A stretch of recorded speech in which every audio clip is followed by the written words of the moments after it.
I hope everybody else is as excited as I am for the increased space and warmer climate. Yeah, about that. There was actually more snow in North Carolina than there was in my home in Long Island, New York. Warm weather, my butt. Rather ironic, really. Hello, everyone. William here from 222 Productions, and I am here to talk to you about the National Ninja League Season 5 World Championship. Now, for the sake of full disclosure, I just want to say that I actually do freelance work for the National Ninja League. So they actually do pay me to do work for them. Mostly the stuff that you see on the YouTube channel with their Ninja Lab series. But with that said, I still have free reign to say whatever I want in regards to the National Ninja League on this YouTube channel, because it is mine and mine alone. For example, just to prove it to you, last year's National Ninja League World Championship, Season 4, sucked. It sucked super hard. It was the worst championship they've ever done. It was a poor course. All three stages were quite poor, and the low clear rate of Stage 1 was further proof of that. Hell, forget about the low clear rate of Stage 1. How about the low clear rate of the first 3 obstacles, specifically obstacles 1 and 3? It was absurd. It was stupid. It was difficult. And it was a bad course made by a bad person.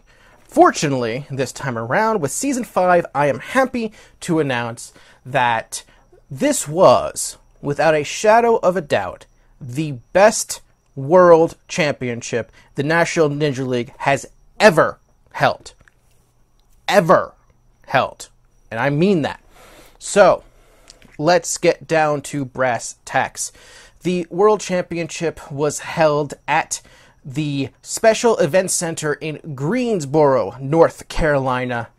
And the venue itself was so much better than the basement of the XL Center that was last year. Simply put, it was bigger, there was more room, walking around was a lot easier this time around. Watching the events was so much easier. There was stadium-style seating. There was risers in the middle where the normal stadium seating wasn't available. They did their best to accommodate people when it comes to the ability to watch it live when you're there in person.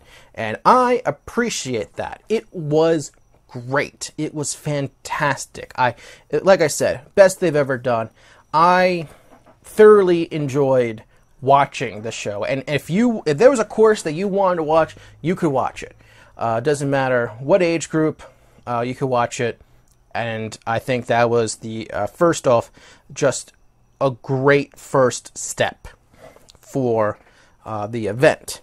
Now, one of the cool things that I got to do this year was that I got to take a little bit of a look behind the scenes of them building the course, specifically putting the final touches on everything and the final adjustments.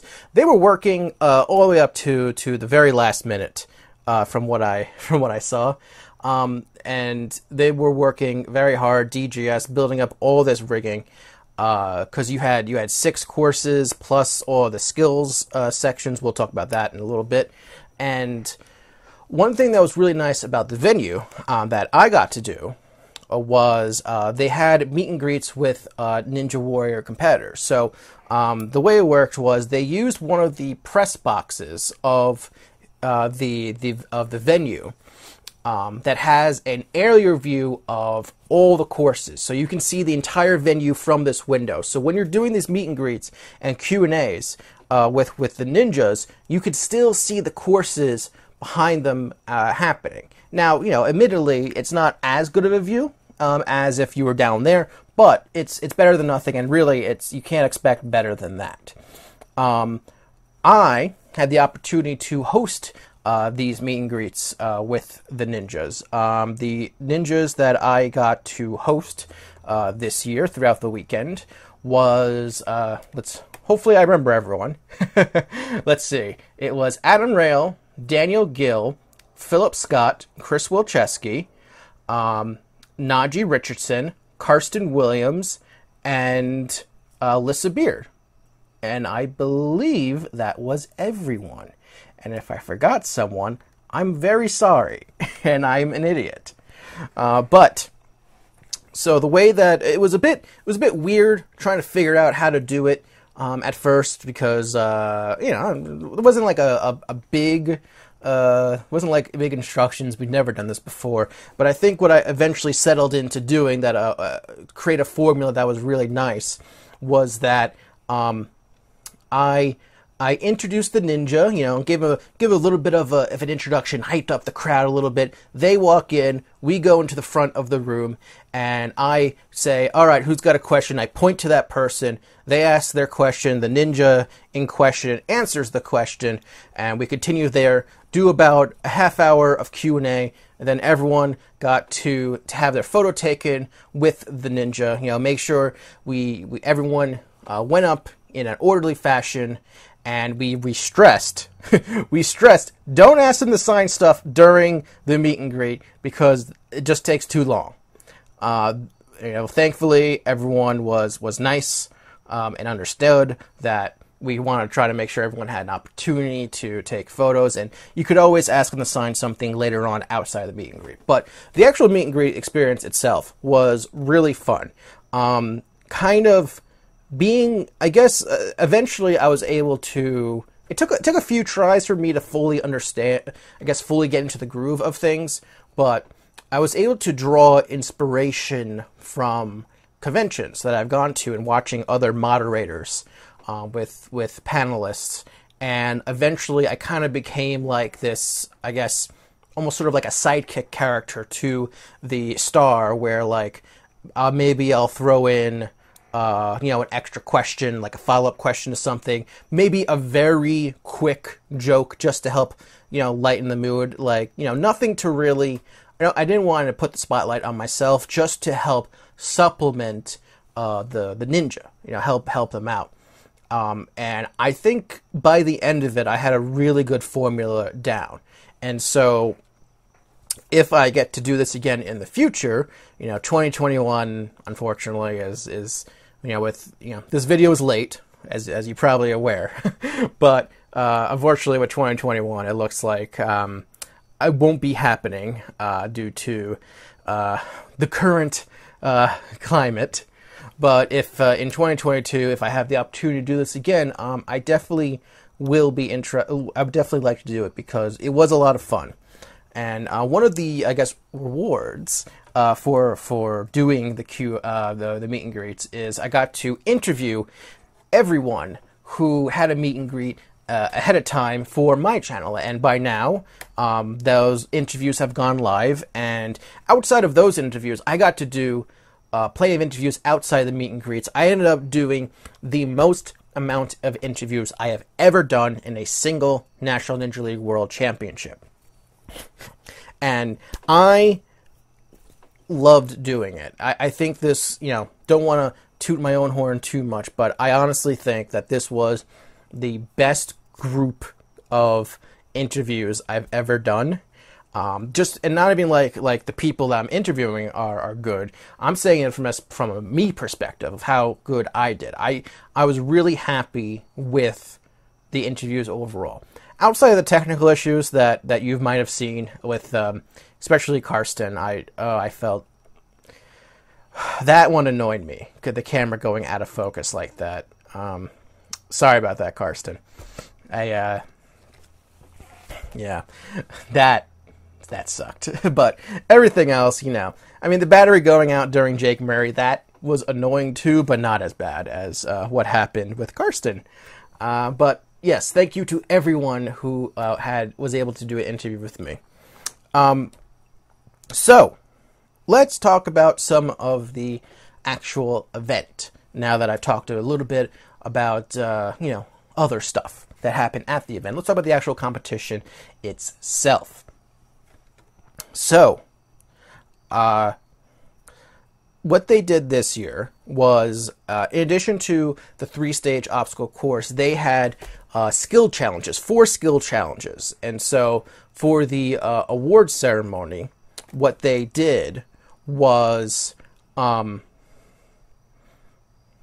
what they did was they had 4 additional events where people could try out 4 very quick skills and then accumulate points, and so and it would apply in different ways. Their performances would apply in different ways. So you can win an award for having the top 3 performances in each event, and then top 3 performances overall for the skills, and as well as top 3 for strongest ninja, which we'll get to in a hot second. But the 4 events were, I hope I get the names correct, Step by Step, which was, I guess, the easiest comparison is the Striding Steps event at the A&W All-Stars. It's you run a line of platforms, grab the rope, turn around, and hit the button at the end. Max limit of 20 seconds to do it. These were all events that they had to do quickly. That was by design. And then it was Full Swing, which was a Lachey type event. Again, get to the end, come back, hit the button, stop the clock. 20 seconds overall. There was 4 checkpoints in total. So the midpoint, the first end, second midpoint coming back, and then the final point.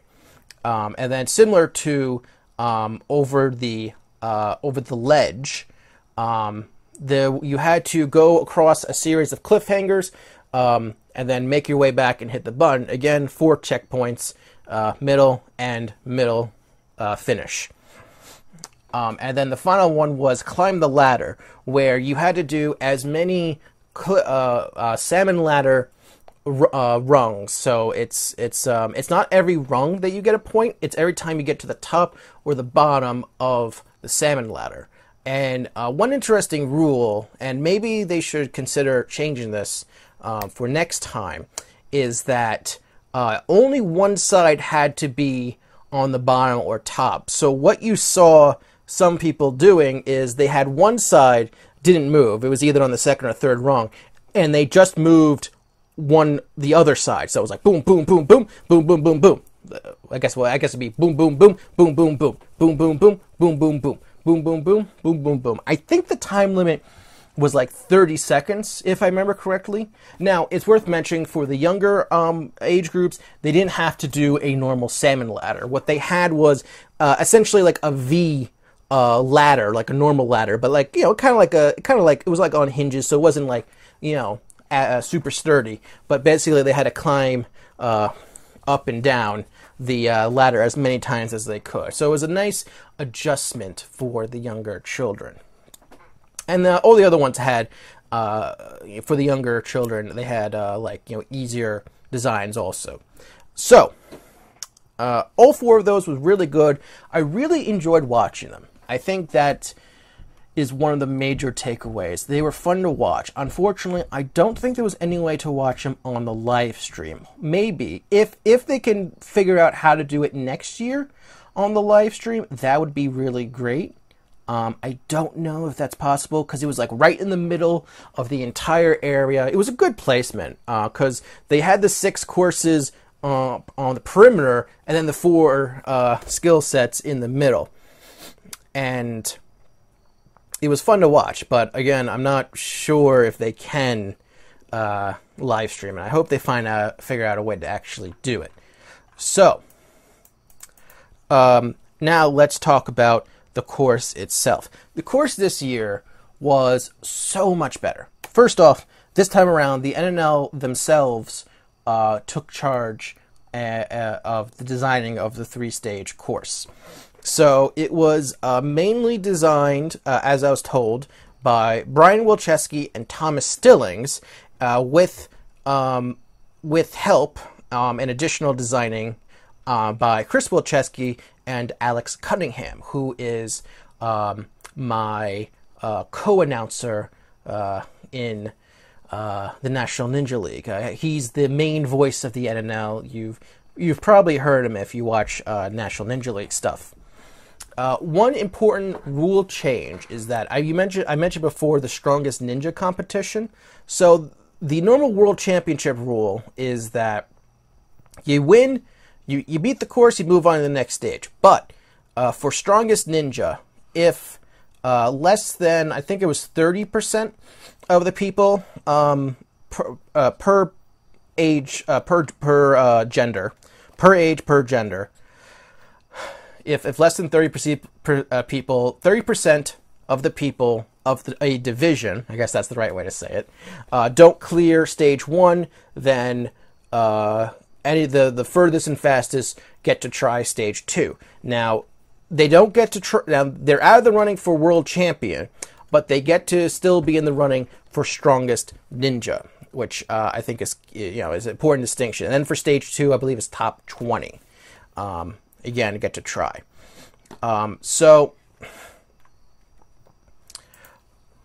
Let's take a look at the course itself. So for stage 1, the first one was the building blocks, which is, I guess, it's an easy version of the shrinking steps. Very straightforward. Really just wanted to make something that was passable and relatively simple after last year's debacle. And then next up was forward progress, which is essentially you have to make your way across two poles, two single poles, but they move back and forth. So your momentum can get messed up if you're not careful. And then next up is the lily pads, which is a balance obstacle. Essentially, it's kind of like the Konoichi dancing stones, except if you're not like super center, you run the risk of the lily pad just like tipping over. They're flat on top, but they can easily tip over because they got this cool ball and cup setup. And then was the aerial barrel, which was a real killer, real time killer, and just killer in general. Essentially, you're on a swing, you got to grab a barrel like this because it rotates, make your way to another barrel that, again, is like, they're essentially like two high swings, and then get to the ending platform. A lot of time was wasted there, and I think the clear rate would have been higher if that obstacle was easier. That was a real turning point. And then was the Tar Heel turn. Which is essentially, it's kind of like a Sonic curve. Essentially, it's a half circle of steps. It's the same type of steps that the swivel steps last year were. And you have to jump, grab a rope, and climb your way up to the next obstacle. That next obstacle is the St. Lawrence Gap, which is sponsored by Restraver Hotel. Which is, our friend Delano from Barbados. That's his hotel. Hey, Delano, how's it going? It's essentially their version of a double dipper, and it's really cool, and they did a really good job with it. I really like it. It's exciting to watch in person. And then they wrapped the course up with the fidget finale, which were 3 fidget spinner looking things that you have to lâcher from and hit the buzzer in time. 70-second time limit. That is not a lot of time. And it showed because a lot of down to the wire clears with that one. Overall, I really like stage 1. This was just, I would say, almost a perfect stage. I say almost because it's so hard to be perfect. The only, I guess, you have balance. You got swing. You got a frickin', an obstacle on a track. And you have just a lot of excitement. It was a lot of fun to watch. So, big thumbs up for that. Next up was stage 2. And so you start with the flying cliffs, which were a pair of, I think it was a pair, 2 or 3, floating cliffhangers. Very simple. And allows you to go to the U-turn ladder. So it's essentially, it's a down-up salmon ladder, but because of the NNL rules, specifically Rule 5, you're not allowed to specify the method that someone has to use to clear a course. And so they have these barriers in the middle that forces you to not be able to jump to the next track immediately. And so what some people were trying to do were just immediately jump to the next obstacle, or some people tried going down and going up again. So various techniques.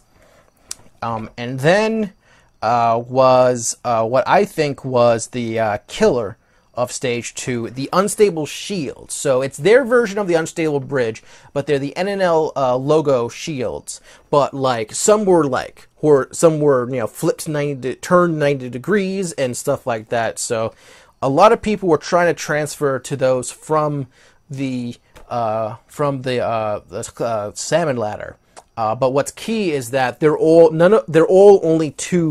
all of them are the two boards. There were no 4 boards, so it made the obstacle even harder because there was no easy transfer. Maybe the first one should have been a little easier, but who knows? I don't know what numbers they were aiming for. But I think for the sake of the women, for seeing who can move on, because this was the first time we got to see more than one woman, at least in the adult division, take on Stage 2.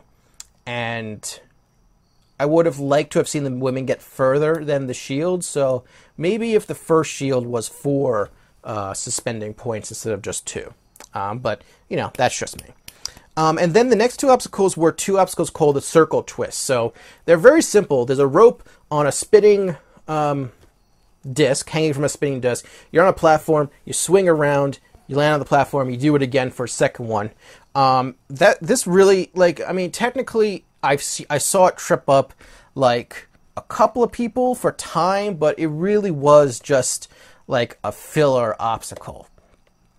And I think that this would have been a really good place to put a new balance obstacle instead. I think that was my biggest complaint with Stage 2, is that it was really missing a good balance obstacle. I think it could have benefited from that. Next up for Stage 2 was the wingdings, which is, I guess it's kind of like the wing nuts, except instead you have to hold the grips like this. So it's 2 grips like this as you're swinging. So it's essentially they're 60 degrees because it's 3. So you get 3, the one that it's hanging from, and then 2 that stick out. So it's not 60 degrees. Yeah, 60 degrees. No, that's not right. It's 120 degrees.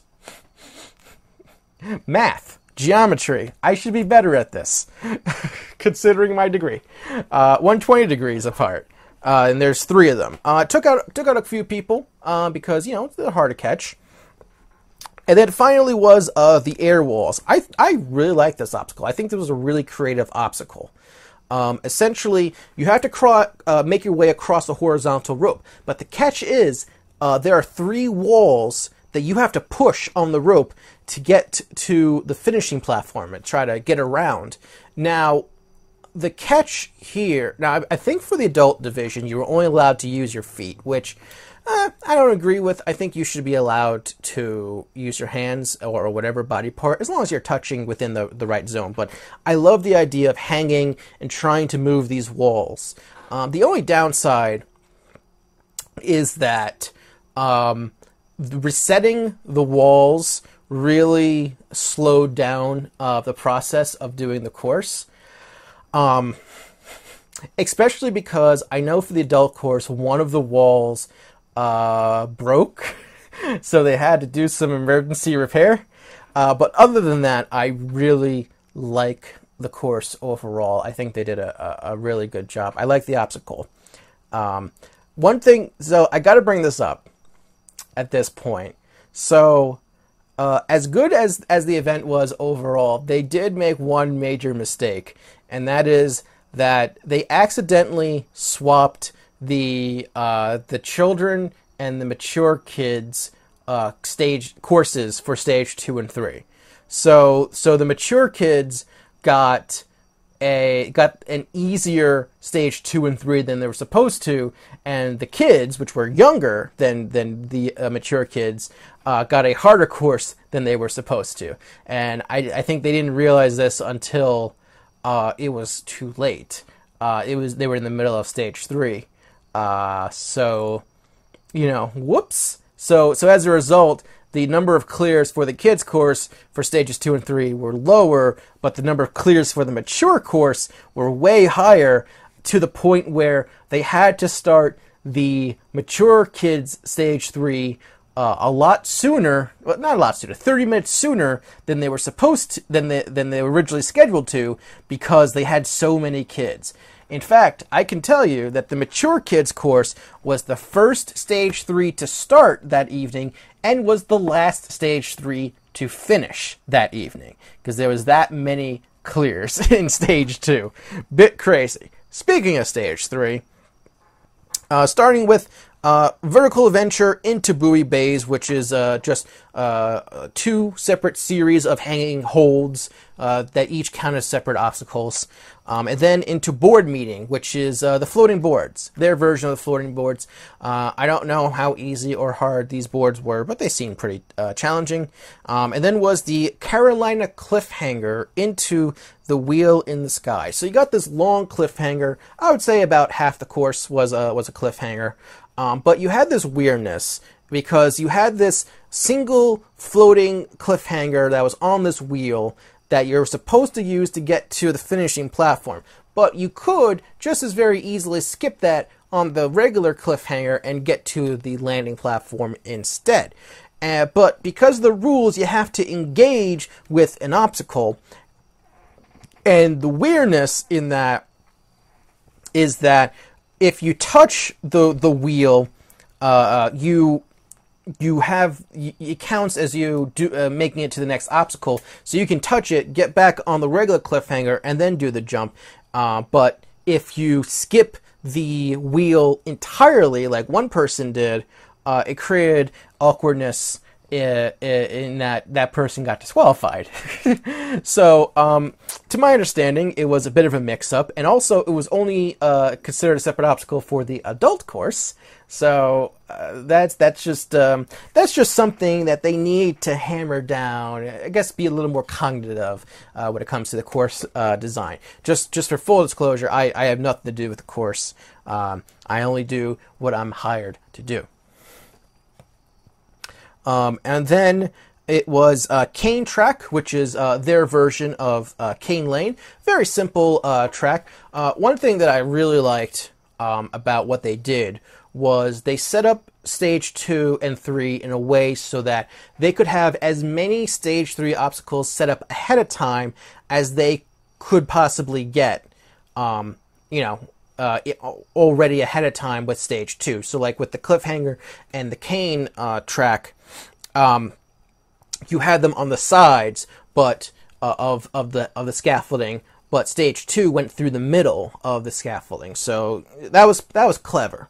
Save time.